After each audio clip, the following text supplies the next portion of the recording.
Hey, what's up, guys? How you guys doing? Robbie Fazle is back. Good to see you guys. Hope you guys are having a good day. Miss you guys. Love you guys. Hope you guys are doing well. And today I got a very special game in my hands. Grand Theft Auto 5 for the PlayStation 4. You can also find this on Xbox One and Xbox 360 and PC Steam. And Xbox Series X, Xbox Series S, Xbox Series X, PlayStation 5, and um I think that's about it. Yeah. So anyway, Grand Theft Auto 5. Alright, graphics are up first, because I talk about the graphics up first. Then we'll move on to the gameplay. Now, graphics, I give a 9 out of 10. They're quite beautiful. It has good vistas, good draw distance, good lighting, good polygon work. If you play the PlayStation 3 and Xbox 360 version, you should know that they're a little downgraded. They're like 720p native on those consoles, but on the PlayStation 4 and Xbox One, they're 1080p native, 30 FPS. So they're not that high frame rate, but they're okay. Grand Theft Auto 5 set the bar for open world games. And it for a reason, let me tell you why. Because it put domestic animals in here, and wildlife, and a wilderness, and a more open world, more lively world, a crime spree simulator, more things to do, more things to jack. Just an amazing game. It's just more activities to do and whatnot. Indeed, they added a submarine, which makes you feel like, makes the game feel like a fourth dimensional game, the way it feels. And they added a suppressor mode where you can put suppressors on your pistols and guns and sniper rifles and assault rifles and machine guns to make it more silenter and quieter and get more sneaky kills. The GTA Online is a more robust feature. This is still going to this day. GTA Online is a really nice game. It's a GTA game on its own, but it's not. It's a part of the Grand Theft Auto storyline in Los Santos, California, San Andreas, but it's something else with different characters and a customized character. Grand Theft Auto 5 itself is a masterpiece. Now, graphics, the lighting, and the polygon work is really nice. It's more upscaled on the PlayStation 4 version than the Xbox One, Xbox 360, and PlayStation 3. But it doesn't look as good as the Series X or the Series S, PlayStation 5, or the PC version. But it still looks nice. This one has more polygons and work. The PlayStation 4 version has more cars, more songs available. Just added features. This is an add-on to the PlayStation 3 version of the console. Just a remastered. Now the game, the graphics, the lighting, everything looks good. Sometimes the facial animations can look a little weird. It looks like a little buggy mess up close, but that's okay. The body structure, the polygon work on the features of the bodies, and the polygon of the face, everything looks good. So I give the graphics a 9. It's beautiful, it looks good, it looks amazing, it looks really good. It's a very attractive looking game. Alright, anyway, it looks very nice. So the car models and everything, the level design and everything, the map design looks good. Sometimes it can look a little too big. Sometimes it can look a little too small. When you drive down the street, you can get into a car accident easily because there's cars like every square inch of the road. There you can slam into a building really quick. You can jump out of the building really quick out of your car if you drive too fast and kill you, or sometimes you live through it. And sometimes, what is it called again? Sometimes you lose control of the car, but those are the cons I hate about this game. But anyway, the graphics are the pros. Anyway, now let's move away from the graphics. The graphics is a 9. Now the sound design. The sound design I give a 10. The guns sound really nice. They sound like real guns. They sound like they have bass power to them. They sound deadly and powerful and strong. They look big. They sound strong. Even the small submachine guns look big enough to be deadly and sound deadly. That's how big and strong it is. And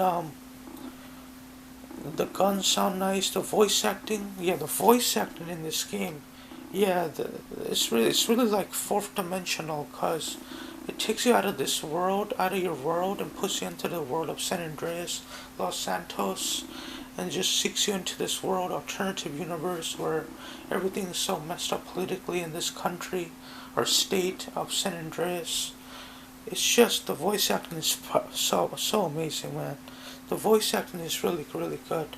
I give the voice acting a 10, the sound design a 10. Now let's move on to the storyline. Now the game is about a bank heist gone wrong, and then the FIB screwed you over. Then you split apart with your boys, Brad, some other guy, Lester, Trevor, and some other people. Then you just go back to then after that, when you meet up with FIB, you can join up with your gang. You join up with Trevor. Then you meet a new guy named Franklin. He joins you in your quest for your robber's job, and then whatnot. And then the FIB double crosses you, tries to kill you. Then you have to kill the FIB. It's up to you if you want to kill Steve Haynes or kill Michael or Trevor at the end, or kill. I don't know if you can kill Franklin, but he's protected, so he's an African American. But anyway, it's up to you if you want to kill Trevor or Michael. It's up to you. But I picked C for wish list. I mean death list.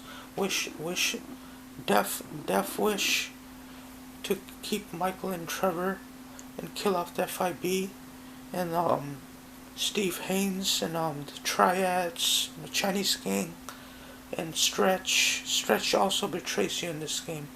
That gangbanger from the Ballers betrayed Grove Street and CJ and the future San Andreas titles. They're not gonna make it right now, but they will. And let's see here. You have to kill Stretch. Yeah, Stretch was in Grand Theft Auto 3 on a radio station as well, in Vice City and San Andreas. If you can hear him closely in the radio station, he's there. But he doesn't make an appearance though. Anyway, Stretch betrays you. You gotta kill all these bad people, and then you kill Devin. Devin is the main target. He's the reason behind all this. He puts you in this mess. That's the antagonist right there.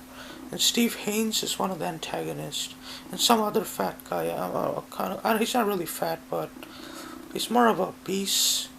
Not really a beast, but kind of overweight. Just a little bit, like 1 or 2%. But not that much. But he looks good enough. He looks good. He has a good personality. He takes things seriously. That's what I like about him. He has a good personality. And he's smart too. And he looks pretty good. He looks pretty charming. But anyway, he looks smart as hell as well. So he's an FIB agent. He's smart. He's very smart and talented. He got a job like that and make 200,000 figures. Alright, anyway, the graphic, the storyline, I give a 10. This is a masterpiece of a storyline. This is the most ambitious GTA storyline I have ever seen in the entire series. You know how in the past GTA games, where you can collect hidden packages, and do like mini races and whatnot? I mean, they're still present in this game, but the hidden packages are gone. They're replaced by something else, like collectible items underwater, or scavenged across the lands of San Andreas and the San Andreas County of the jungle, or forest, or desert area. They're collectible by each character in the game. Trevor, Michael, Franklin. So it's up to you if you want to complete all of it. It's really hard though. Anyway, now let's move on to gameplay. Now the gameplay, if you played all the past GTA's, Grand Theft Auto 3 had like kind of like a broken camera system and a broken targeting system, because that was the first GTA and the third 3Ds. But They had a broken camera system, broken targeting system, broken. They had no car jumping out, a mechanic out of the car. They had no What did they also have? They had whacked physics in the early GTA's. It was unrealistic. The guns didn't. The guns didn't. Well, the guns weren't that good. The targeting system was bad. The melee combat was bad. And Vice City and Grand Theft Auto 3. San Andreas fixes those problems. This is a more robust and redefined game, a more attractive and better game. But anyway, that's San Andreas. That's in California. But anyway, San Andreas fixes those problems. But San Andreas had a lot of problems now. Sabata had a lot of problems back in the day as well. Like sometimes the camera system is kind of buggy. Sometimes there's a lot of twitches and animation glitches. Like they're rendering the giant world of San Andreas in Nevada, Las Vegas, and on the PlayStation 2 hardware. But that's the minor flaws. But everything is fixed up in this version of Grand Theft Auto 5 and San Andreas. Everything renders so fast on here. Even though there's a little pop in, the tires are smooth and it feels like butter. The shooting feels a lot more sharp shooting. It feels a lot more nicer. There's a cover system where you can take cover and take more precise and precision ammo, gunshots. You can jump out of cars. You can customize cars. You can buy real estate and property. You can buy other cars from the internet. You can go online and do side activities and convert you into marketing systems and stock markets. It's just a more redefined gameplay experience in this game. Grand Theft Auto 5 and gameplay is a 10. Now let's move on to what is the other one? Let's move on to multiplayer. Multiplayer I give a 10. I played it for a couple of minutes. I give it 10. I don't know much about the lore and anything about Grand Theft Auto 5 multiplayer or Grand Theft Auto Online, but it's okay. It's alright. Grand Theft Auto 5 by itself, the campaign is the best Grand Theft Auto game without the multiplayer. Even with the multiplayer added, it still is the best game in the series. Or actually the second best game. Actually San Andreas is the best game, but it does come close. But anyway, so the multiplayer gets a 10. Alright, so overall my package for this entire series, well, not in series, but Grand Theft Auto 5, my entire package, my overall verdict and final score, I give this game a 9.8 out of 10. This game is a masterpiece. One of the most ambitious shooters, open world games, one of the most ambitious games of all time. And one of the better bank robbing simulators, one of the best games of all time. Not until GTA 6 comes out. And one of the best games ever created. And one of the best games of the 7th, 8th, and 9th generation. It is just a classic. If I were you, I should get this on the PC instead. Don't get it on the PlayStation 4 or Xbox One or Xbox 360 or PS3 or don't get it on the PlayStation 5 or Xbox Series X or Series S. Those are very, very bad. Get it on PC, it's a lot better. But anyway, Grand Theft Auto 5 gets my seal of approval. I give this game a 9.8 out of 10. One of the best games of all time. It will forever live on as one of the greatest of all time in the next 20 years. It will always be remembered as an ambitious shooter and an ambitious game overall. And in story, design, gameplay, and everything. Just an exquisitely genuine classic. A masterpiece. Grand Theft Auto 5 is a league of its own. I recommend it to anybody. Get it if you haven't played it yet. Get it before Grand Theft Auto 6 comes out. For the PlayStation 5 and Xbox Series X and Series S and PC. I love you guys. Stay safe out there. Subscribe to my YouTube channel. Leave a like, comment, sub. Let's see here. So follow me on my Instagram, Robbie.Fazle93. Follow me on my TikTok if you want to. Follow me on my Twitter, Robbie Fazle. It's up to you. It's up to you if you want to do this. I'm not going to force you to. or hit the bell icon, leave a subscribe,